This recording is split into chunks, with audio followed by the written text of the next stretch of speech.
नमस्कार, मी डॉक्टर आदित्य पथकराव. मी मागच्या 10 ते 12 वर्षापासून डेंटल प्रॅक्टिस करतो आणि आपलं जे हॉस्पिटल आहे ते आंतरराष्ट्रीय मानांकन युक्त आहे. युरोपियन मेडिकल असोसिएशनची मान्यता आहे आपल्या हॉस्पिटलला आणि आजपर्यंत आपण जवळपास 20 ते 25 हजार रुग्णांना यशस्वीरित्या ट्रीटमेंट पूर्ण केलेलं आहे. आणि रिसेंटली आपलं फोर्ब्स मॅगझिनच्या यादीमध्ये पण माझ्या नावाची दखल घेण्यात आलेली आहे. तुमचा जीवन प्रवास कसा होता सर?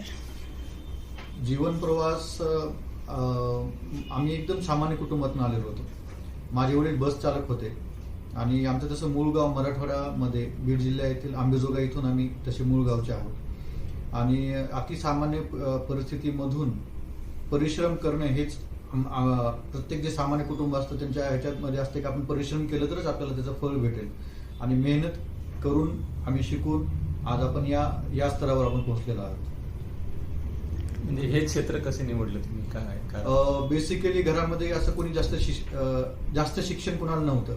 वडील काय 7वी पास होते, आईचं एक पहिलीपर्यंत शिकली होती आणि आयुष्यामध्ये काय करायचं काय नाही तर आईवडिलांनी चांगल्या मुलांना शिक्षण भेटावं म्हणून चांगल्या शाळेमध्ये आम्हाला शिकवलं. नंतर मी प्रत्येक क्षेत्रामध्ये जाता यावं म्हणून मी सायन्स घेतलं. आता ज्यावेळेस आम्ही 90च्या काळामध्ये जर आपण पाहिलं तर शिक्षकाला पण खूप महत्त्व होतं. DEडला जरी नंबर लागला तरी त्याला खूप महत्त्व असायचं. तर तशा परिस्थितीमध्ये आपण सायन्स घेतलं. सायन्समध्ये त्यावेळेस CETमध्ये चांगले गुण मिळाले आणि माझं शासकीय दंत महाविद्यालय आणि रुग्णालय औरंगाबाद या ठिकाणी ॲडमिशन झालं.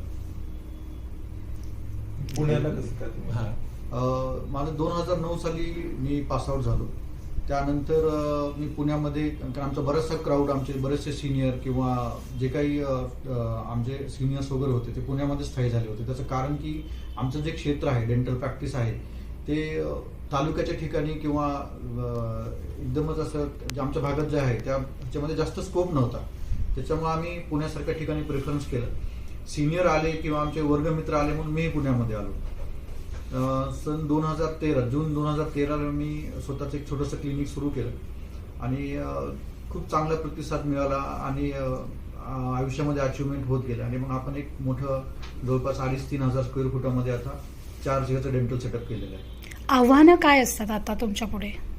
आव्हानं म्हणजे सुरुवातीपासून आव्हानच आहे. जेव्हा आपण क्लिनिक टाकत होतो त्यावेळेस इथं कोण जास्त ओळखीचं किंवा आपल्या स्वतःच्या प्रॉपर्टी वगैरे नसल्यामुळं पण किंवा काय तारण ठेवायला नसल्यामुळे पण बँकांनी आपल्याला कर्ज रिजेक्ट व्हायचे, म्हणजे क्लिनिक टाकण्यासाठी पण कर्ज नाही मिळायचे. त्यावेळेस मी अक्षरशः मित्रपरिवार वगैरे यांच्याकडनं उसने घेऊन एक छोटंसं क्लिनिक सुरू केलं आणि त्या छोट्याशा क्लिनिकपासून आज आपण इतक्या मोठ्या प्रमाणामध्ये एक आंतरराष्ट्रीय दर्जाचं हॉस्पिटल करू शकलो. आता हे जे हॉस्पिटल तुम्ही सुरू केलेलं आहे किंवा आहे ऑलरेडी, ह्याच्या स्पेशालिटीज काय आहेत? किती लोकांना तुम्ही इन पेशंट ठेवू शकता, किती लोकांना आउट पेशंट ठेवता तुम्ही घेऊ शकता, प्लस तंत्रज्ञान काय किती काय डेव्हलपमेंट? बरोबर. आपलं जे हे हॉस्पिटल आहे हे आंतरराष्ट्रीय मानांकन असलेलं हॉस्पिटल आहे. जवळपास 4 आंतरराष्ट्रीय दर्जाच्या डेंटल चेअर आहेत. भारतामधल्या पहिल्या डेंटल चेअर जे दाबी वर्सा म्हणजे कंपनी आहे, ब्राझिलियन कंपनी आहे, त्याचं पहिल्या चेअर इंडियामध्ये आपल्याकडे इन्स्टॉल झालेलं आहे सांगलीमध्ये. आपल्याकडे 3D कॅडकॅम सिस्टीम आहे, 3D स्कॅनिंग सिस्टीम आहे. त्याच्यामध्ये आपल्या जबड्यातले आपण कॅन्सर झालेले पण त्याचं निदान करू शकतो. आपल्याकडे ॲडव्हान्स लेझर रूट ट्रीटमेंट आहे, जे पुण्यामध्ये फक्त आपल्याकडेच लेझरने आपण रूट कॅनल करतो. इतक्या अत्याधुनिक सुविधामुळं पेशंटचंही जे डेंटल ट्रीटमेंट असतो किंवा त्रास असतो तो खूप कमी प्रमाणामध्ये होतो. त्यामुळं पुणे आणि पुण्याच्या आसपासमधील म्हणजे जवळपास मुंबई, गुजरात, कर्नाटक या इतक्या लांबून पण पेशंट आहेत आणि आपण जे म्हणतो की बाहेरच्या देशातील पेशंट आहेत जे येणारे आहेत, UK मधून येतात, अमेरिकेमधून येतात, दुबईचा पण बरेचसे पेशंट्स आहेत आपल्याकडे. डेंटल ट्रीटमेंटला जनरली इन्शुरन्स कव्हर मिळत नाही आणि त्यामुळे डेंटल ट्रीटमेंट खूप महाग पडतं, सर्वसामान्याला ते झेपत नाही. बरोबर. तर तुमच्याकडे काय पद्धत?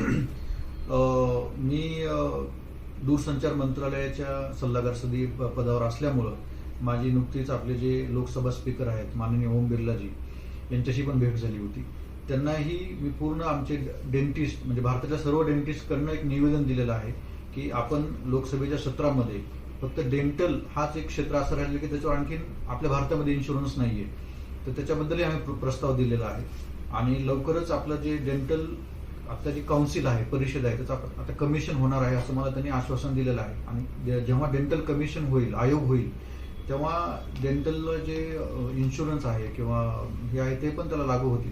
सध्याच्या परिस्थितीमध्ये आता ज्या काही इन्शुरन्स कंपनी आहे, जसे की टाटा मोटर्स आहे किंवा त्यांचे जे कंपनीचे जे लोक आपल्याकडे ट्रीटमेंटसाठी येतात, तर त्यांना आपण ते प्रोव्हाइड करतो.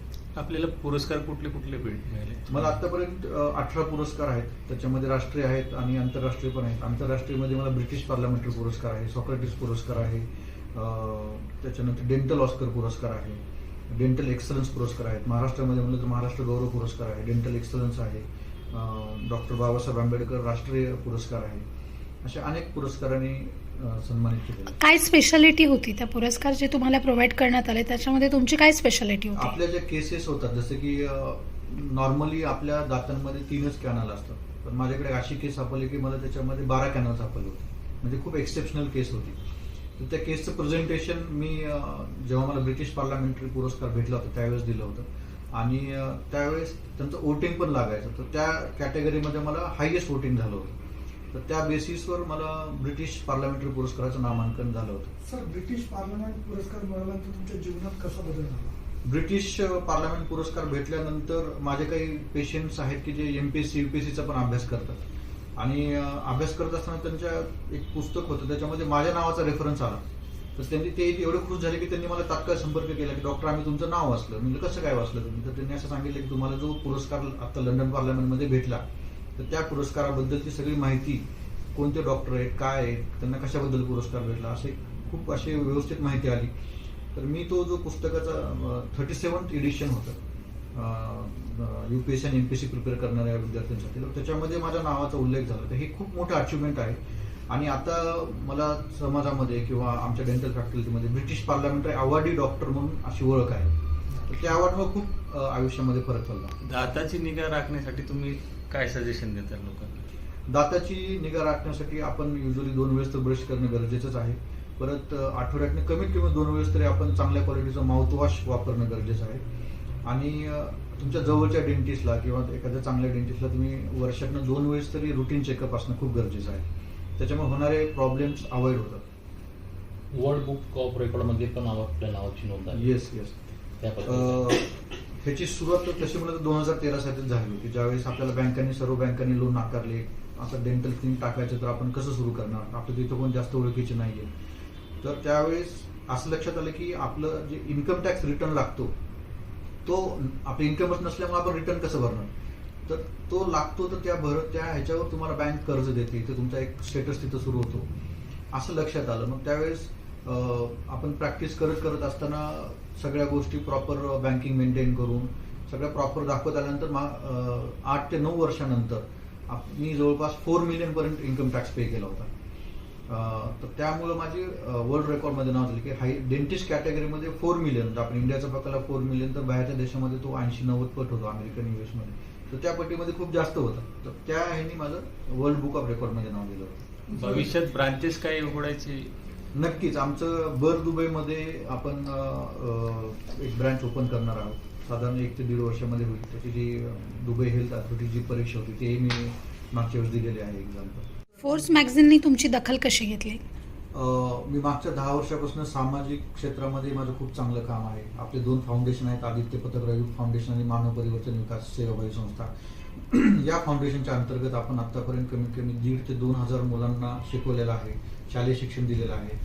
जसं आता मागच्या 3-4 वर्षापूर्वी जो मोठा पूर आला होता कोकण वगैरे त्या साईडला, कोल्हापूर वगैरे साईडला, तर त्या ठिकाणी आपण जे ट्रक ड्रायव्हर वगैरे अडकले होते त्यांना आपण जवळपास 1 आठवड्याचं त्यांची पूर्ण जिम्मेदारी घेतली होती.